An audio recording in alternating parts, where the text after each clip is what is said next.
전국 스토리텔링 공모전 수상작 창작 스토리 6부작 태권 V 신태권 4부 지금부터 시작하겠습니다.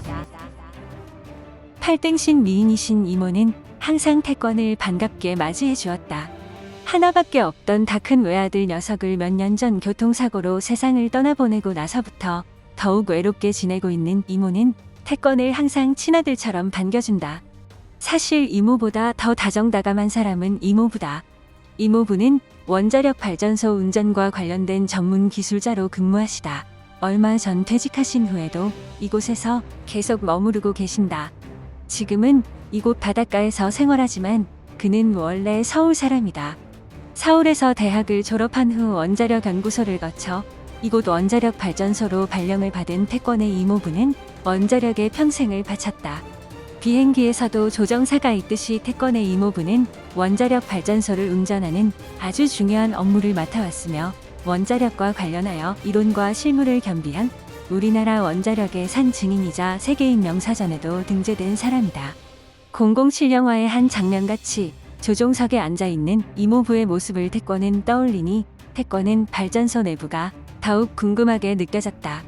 이모부는 태권의 이러한 궁금증을 풀어주기 위해 발전소 건물 내부 견학을 주선하게 된다.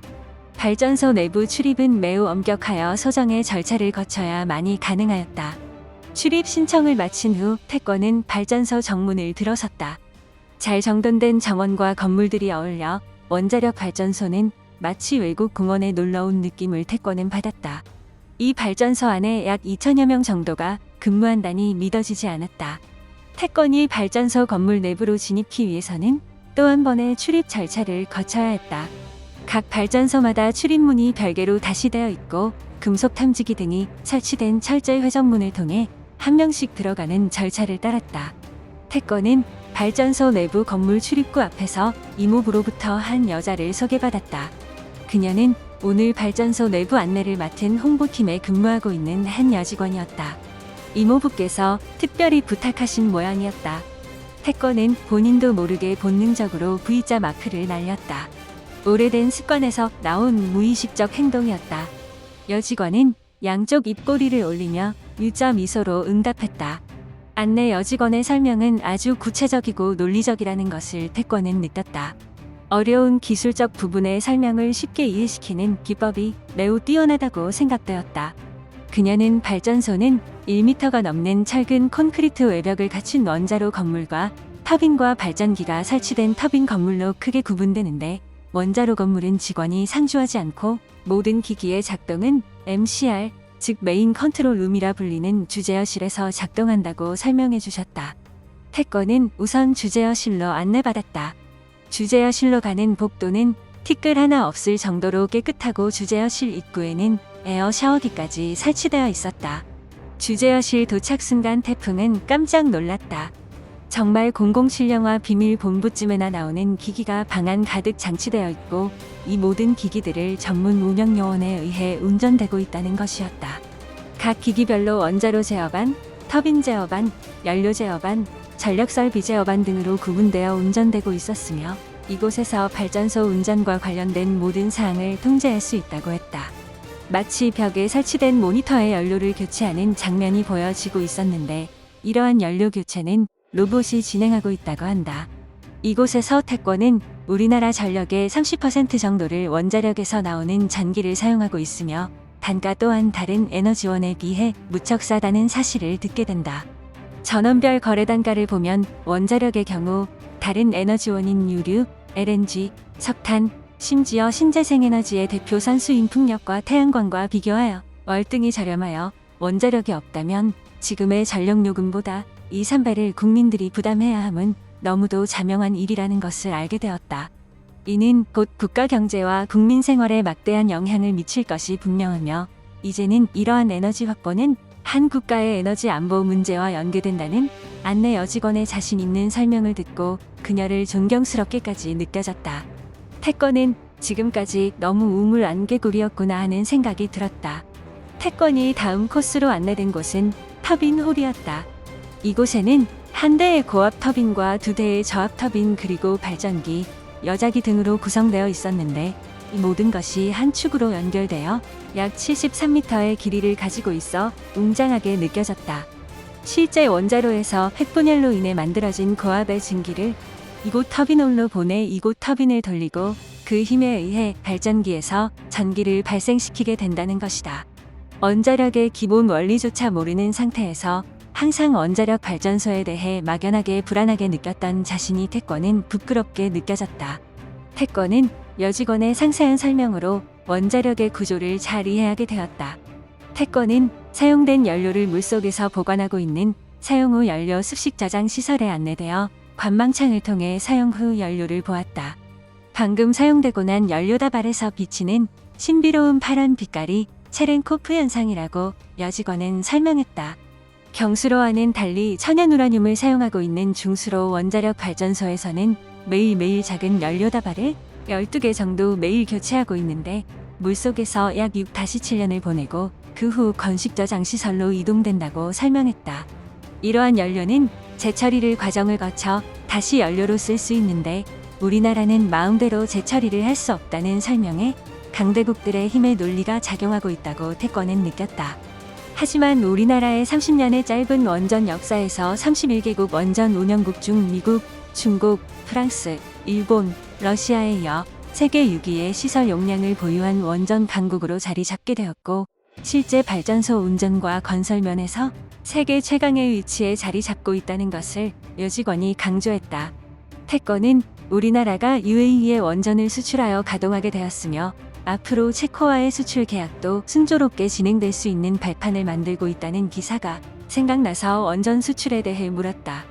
여직원은 UAE의 원전 수출은 우리 원전 기술의 우수성을 세계에 떨친 하나의 큰 역사적 사건으로 표현하며 현재 원전을 외국에 수출할 수 있는 나라는 미국, 프랑스, 러시아, 일본 정도 가능하다 보지만 우리나라는 짧은 기간 동안 꾸준히 원자력을 건설하고 운영하여 OPR-1000이라는 한국 표준형 모델과 함께 보다 향상된 개량 모델인 APR-1400을 개발하여 많은 원전 강대국을 제치고 UAE에 원전을 수출하였고 체코와도 원전 수출을 진행하게 된 것이라고 설명했다. 자신감 넘치는 그녀의 설명에 태권 또한 뿌듯하고 이러한 곳에서 말없이 근무하셨던 이모부가 자랑스럽게 느껴졌다. 왜 이모부가 바닷가에서 어촌 마을에서 평생을 보내고 있는지에 대해 태권은 수련함까지도 느껴졌다. 발전소를 나오면서 태권은 안내 여직원에게 감사의 인사를 했다. 태권은 명함 한 장을 꺼내 안내 여직원에게 건넸다. 신태권, 이름이 태권이시네요. 재미있는 이름이에요. 혹시 별명이 태권 V 아니세요? 아까 V 사인 하시는 거 좋아하시던데요. 뜻밖의 질문에 태권은 당황했다. 예, 맞습니다. 남들이 다 그렇게 부르면 올립니다. 안내 여직원은 환하게 웃으면서 그러면 당신은 원자력을 찾아온 태권 V시네요. 원래 태권 V는 원자력 돔을 열고 나오잖아요. 안내 여직원은 신기한 듯 연상 깔깔 웃었고 태권은 그 모습이 좋다고 느꼈다. 태권 V에 대해 잘 아세요? 태권은 신기하여 물었다. 그럼요. 제가 얼마나 태권 V를 좋아하는데요. 지금도 그 영화 다시 보고 싶어요. 태권 V는 제가 태어나기 전에 첫 작품이 나왔는데요. 그게 바로 로버트 태권 V잖아요. 외모 콤플렉스가 있는 카프 박사와 이에 맞서 싸우는 훈과 태권 V 모습을 그렸잖아요. 정말 재미있어요. 그 후에도 로보트 태권 V 우주 작전, 태권 V와 황금 날개의 대결, 슈퍼 태권 V 등 많은 작품이 나왔죠. 그녀는 태권 V 얘기가 나오자 신이 났다. 전 태권 V가 악당을 물리칠 때 속이 시원해요. 혼자 보면서도 박수치고 그래요. 태권 V 정말 멋지잖아요. 그녀가 만화영화 태권 V의 팬이라는 것은 태권에게 기분 나쁜 일은 아니었다. 말 못할 매력이 느껴졌다. 그녀의 매력은 어디에서 나오는 걸까? 잠시 태권은 생각에 잠겼다.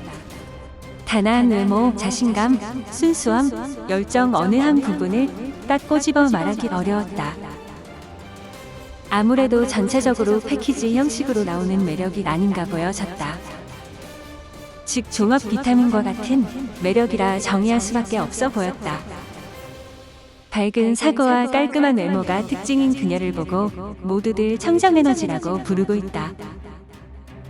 태권이 다음으로 간 곳은 발전소 밖에 위치한 에너지팜이라 불리는 홍보관이었다. 잘 꾸며진 홍보관에서 우리나라의 30년 원전 역사를 소개하는 영상물을 보았다. 처음 외국에서 원전 기술을 도입할 때에 가슴 아픈 많은 사연들이 소개되었다. 미국, 캐나다, 프랑스로부터 도입된 우리 원전 기술이 이제는 미국, 프랑스를 누르고 원전 수출국으로 자리 잡고 캐나다는 오히려 우리 기술을 배우기 위해 오고 있다는 안내 여직원의 말을 들을 때 마치 붉은 악마가 된 것처럼 대한민국을 외치고 싶은 충동을 태권은 느꼈다. 1층에 이어 홍보관 2층으로 이동했다. 2층에는 원자력 발전 원리, 원자력 구조, 경수로와 중수로 원전의 차이, 방사선 분야 등 다양한 내용이 전시되어 있었다. 그중 태권의 관심을 가장 끈 분야는 더워지는 지구에 대한 설명 부분이었다. 최근 100년 사이 지구의 평균 기온은 무려 0.74도 정도 상승했으며 이와 함께 세계에서는 이유를 알 수 없는 폭염, 게릴라성 호우와 폭설, 거대한 허리케인, 가뭄, 낙뢰 등 인류를 위협하는 불안정한 기후변화를 보이고 있다고 한다.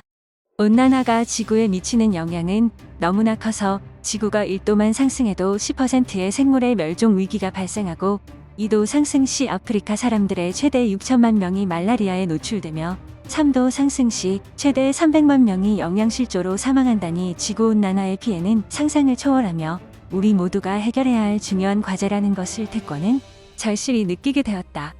여직원은 말을 이어갔다.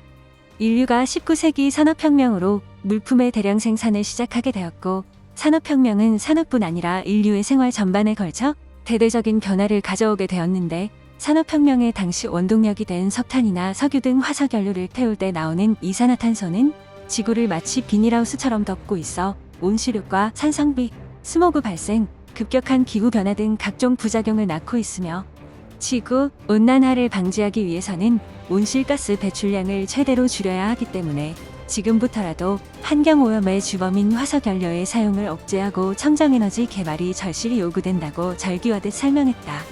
여직원은 그 해답은 바로 원자력에서 찾아야 한다고 강조했다. 왜냐하면 많은 양의 온실가스를 배출하는 석유나 석탄 등의 화석연료와 달리 원자력 에너지는 밀도가 높고 연료 수급이 비교적 안정적이며 가동 중에는 이산화탄소를 전혀 배출하지 않는 깨끗한 에너지로 현재 지구온난화 현상을 해결할 수 있는 최선의 선택이라는 것이었다. 그러면서 그녀는 환경 문제 해결을 위해 평생을 바쳐온 환경운동가 제임스 러브룩 박사가 한 말을 들려주었다. 제임스 러브룩 박사는 언제 실현될지도 모르는 미래 에너지를 가지고 기약 없는 실험을 계속할 시간이 우리에겐 없으며 기후변화에 따른 지구의 재앙을 조금이라도 늦출 수 있는 방법은 원자력 발전뿐이라고 하셨어요. 전 이분이 말씀하신 내용을 잘 되새겨 볼 필요가 있다고 생각되어져요. 태권은 환경과 에너지 문제가 얼마나 중요하고 심각한지 알게 되었다. 창작 스토리 6부작 태권 V 신태권 4부 이야기는 여기까지입니다. 5부를 기대해주세요.